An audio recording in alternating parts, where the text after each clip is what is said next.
क्यों ये सपना मेरे देश का नौजवान देखे? टैलेंट यहाँ है, सारे इस प्रकार के रिसर्च काम हिंदुस्तान में होते हैं, तो अब प्रोडक्शन भी हिंदुस्तान में होगा, सेमीकंडक्टर का काम भी हिंदुस्तान में होगा, और हम एंड टू एंड सॉल्यूशन दुनिया को देने की ताकत रखते हैं, और हम उसको साथियों एक जमाना हमने देखा है 2G के लिए हम कैसा संघर्ष करते थे।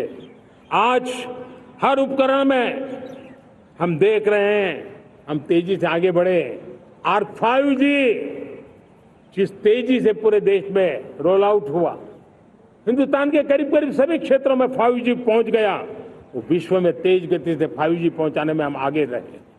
और देश साथियों, मैंने कहा हम रुकने वाले नहीं है, 5G पे रुक जाना हमें मंजूर नहीं है। हम 6G पर अभी से मिशन मोड में काम कर रहे हैं, और विश्व में हम उसमें भी अपनी धमक जमाएंगे, ये मैं विश्वास से कहता हूं। मेरे प्यारे साथियों, डिफेंस सेक्टर हमारी आदत हो गई थी, डिफेंस बजट कितना ही क्यों न हो, लेकिन कभी कोई सोचता नहीं था कि डिफेंस बजट बढ़ा तो जाता कहां है। डिफेंस बजट विदेशों से खरीदी में चला जाता था। अब हम चाहते हैं हम आत्मनिर्भर बने, और मैं हमारी डिफेंस फोर्सेस का हृदय से धन्यवाद करता हूं।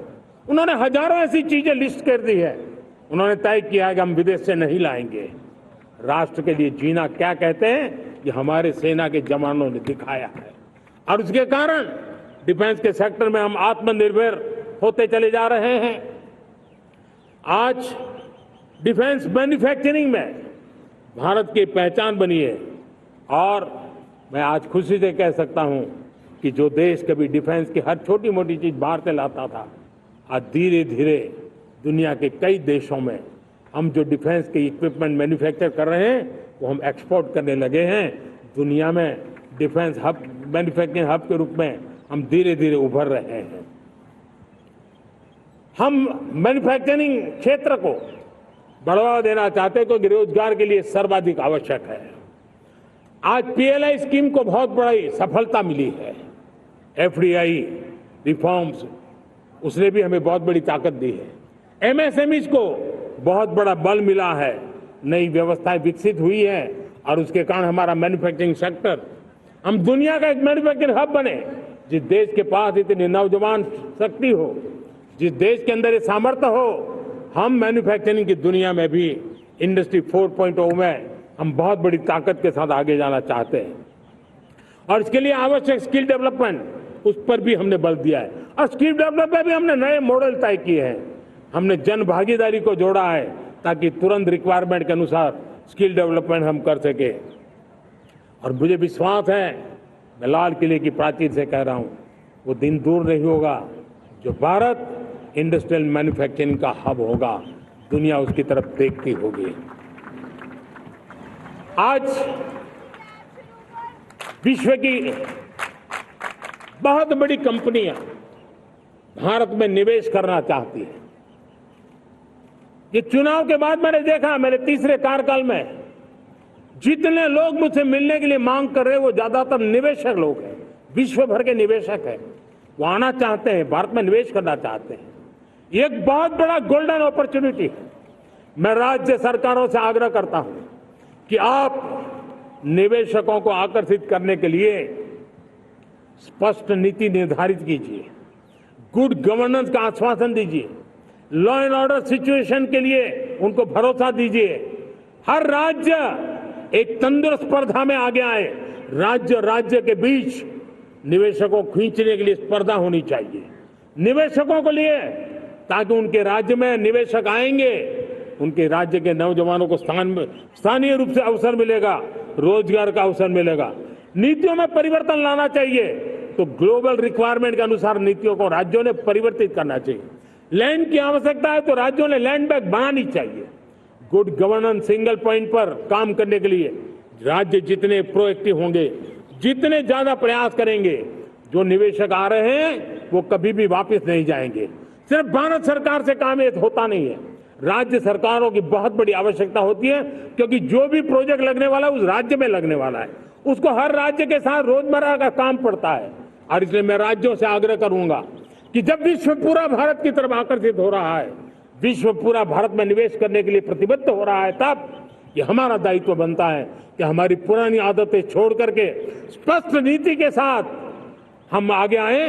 देखिए, आपको परिणाम अपने राज्य में दिखाई देगा और आपका राज्य भी चमक उठेगा, ये मैं आपको विश्वास देता हूं। साथियों, भारत अपनी बेस्ट क्वालिटी के लिए पहचानी जाए, ये बहुत जरूरी है। अब विश्व के लिए हमें डिजाइन ऑफ इंडिया का क्षेत्र, डिजाइन इन इंडिया, इस पर हमने बल देना है। हमें कोशिश करनी है अब इंडियन स्टैंडर्ड इंटरनेशनल स्टैंडर्ड बनने चाहिए। इंडियन स्टैंडर्ड इंटरनेशनल स्टैंडर्ड बनेंगे तब हमारी हर चीज को सहजता से मोहर लग जाएगी और ये हमारे प्रोडक्शन की क्वालिटी पर निर्भर करेगा, हमारी सेवा की क्वालिटी पर निर्भर करेगा, हमारे अप्रोच की क्वालिटी पर निर्भर करेगा। और इसलिए हमें क्वालिटी पर बल देकर के आगे बढ़ना है। हमारे पास टैलेंट है, डिजाइन के क्षेत्र में हम दुनिया को बहुत कुछ नया दे सकते हैं। डिजाइन इन इंडिया, इस आह्वान को लेकर के हमें अब आगे चलना है। Design in India and design for the world, इस सपने को लेकर के चलना है। मैं देख रहा हूं गेमिंग की दुनिया का बहुत बड़ा मार्केट खड़ा हुआ है, लेकिन आज भी गेमिंग की दुनिया पर प्रभाव, खास करके उन खेलों को बनाने वाले लोग, प्रोडक्ट करने वाले लोग, विदेशी कमाई होती। भारत के पास बहुत बड़ी विरासत है, हम गेमिंग की दुनिया में बहुत नई टैलेंट को लेकर के आ सकते हैं। विश्व के हर बच्चे को हमारे देश के बनी हुई गेमिंग की ओर आकर्षित कर सकते हैं। मैं चाहता हूं कि भारत के बच्चे, भारत के नौजवान, भारत के आईटी प्रोफेशनल्स, भारत के एआई के प्रोफेशनल्स, वे गेमिंग की दुनिया को लीड करें। खेलने में नहीं, गेमिंग की दुनिया में हमारे प्रोडक्ट पूरे विश्व में पहुंचने चाहिए और पूरी दुनिया में हमारे एनिमेटर्स काम कर सकते हैं। एनिमेशन की दुनिया में हम अपनी दाग जमा सकते हैं। हम उस दिशा में काम करें। मेरे प्यारे देशवासियों, आज विश्व के अंदर ग्लोबल वार्मिंग, क्लाइमेट चेंज हर क्षेत्र में चिंता और चर्चा का विषय रहता है। भारत ने उस दिशा में काफी कदम उठाए हैं। हम विश्व को आश्वस्त करते रहे हैं और शब्दों से नहीं, अपने कार्यों से, प्राप्त परिणामों से हमने विश्व को आश्वस्त भी किया है और विश्व को आश्चर्यचकित भी किया है। हम ही हैं जिन्होंने सिंगल यूज प्लास्टिक पर प्रतिबंध लगाया है। हमने रिन्यूएबल एनर्जी पर विस्तार किया है। हमने रिन्यूएबल एनर्जी को एक नई ताकत दी है। आने वाले कुछ वर्षों में हम नेट जीरो फ्यूचर की ओर आगे बढ़ रहे हैं। मुझे याद है पेरिस अकॉर्ड में जिन देशों ने अपने लक्ष्य निर्धारित किए थे, आज मैं लाल किले की प्राचीर से मेरे देशवासियों की ताकत दुनिया को बताना चाहता हूं। G20 देश के समूह जो नहीं कर पाए, वो मेरे देश के नागरिकों ने करके दिखाया है, मेरे देशवासियों ने करके दिखाया है, हिंदुस्तान ने करके दिखाया है। पेरिस अकॉर्ड के अंदर जो टारगेट हमने तय किए थे, उन टारगेट को समय से पहले पूरा करने वाला G20 देशों के समूह में अगर कोई है तो एकमात्र मेरा हिंदुस्तान है, एकमात्र मेरा भारत है। और इसलिए गर्व होता है साथियों। रिन्यूएबल एनर्जी के टारगेट हमने पूरे कर, हम 2030 तक रिन्यूएबल एनर्जी को 500 गीगावाट तक ले जाने के लिए मकसद से काम कर। आप कल्पना कर सकते हैं कि कितना बड़ा लक्ष्य है। दुनिया के लोग सिर्फ 500 गीगावाट शब्द सुनते हैं ना, तो मेरी तरफ ऐसे ऐसे देखते हैं।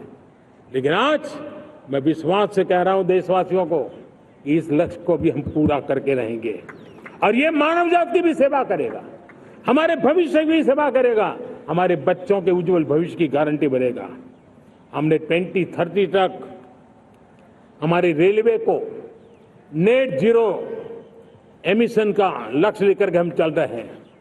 साथियों, पीएम सूर्य घर मुफ्त बिजली योजना उसको एक नई ताकत देने वाली है और ये बदलाव का फल मेरे देश के सामान्य परिवार को मिला, विशेष करके मेरे मध्यम वर्ग को मिलेगा जब उसका बिजली का बिल मुक्त हो जाएगा।